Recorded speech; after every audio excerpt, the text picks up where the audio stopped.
রান্না তো সবাই পারি। রান্না করব কি বলেন? কাঁচা টমেটো। রান্না তো চুলায় তেল, লবণ, হলুদ আর তরকারি দিয়ে নাড়াচাড়া করলেই ভালো হোক আর মন্দ হোক রান্না তো হয়ে যাবে। কিন্তু যা রান্না করতেছি তার গুণাগুণ সম্পর্কেও তো একটু জানা দরকার, তাই না?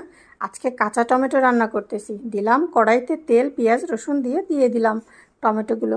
কিন্তু কাঁচা টমেটো খেলে কি হয় জানেন? কাঁচা টমেটোতে কিন্তু প্রচুর পরিমাণের অক্সিডেন্ট থাকে, যা দেহকে টক্সিন মুক্ত রাখে। আর এটি হজমে শক্তি বাড়ায়, কোষ্ঠকাঠিন্য দূর করে। কাঁচা টমেটো রক্তচাপ নিয়ন্ত্রণে সহায়তা করে, ত্বককে কিন্তু উজ্জ্বল ও সুস্থ রাখতেও ভূমিকা রাখে। এতে ক্যালোরি কম, তাই ওজন কমাতে বা সাহায্য করে, নিয়ন্ত্রণে রাখতে সাহায্য করে। এটাই আর কি বলতে চাইতেছিলাম। বেশি করে করে টমেটো খেতে হবে। সাথেই বেশি করে টমেটো খাও। তুমি যে হারে থাক বলবো না, আমি একটু গুলুমুলু, যাই হোক ব্যাপার না।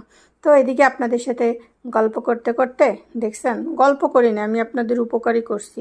হলো সুন্দর সুন্দর তথ্য দিলাম না? তো যাই হোক, কথা শেষ।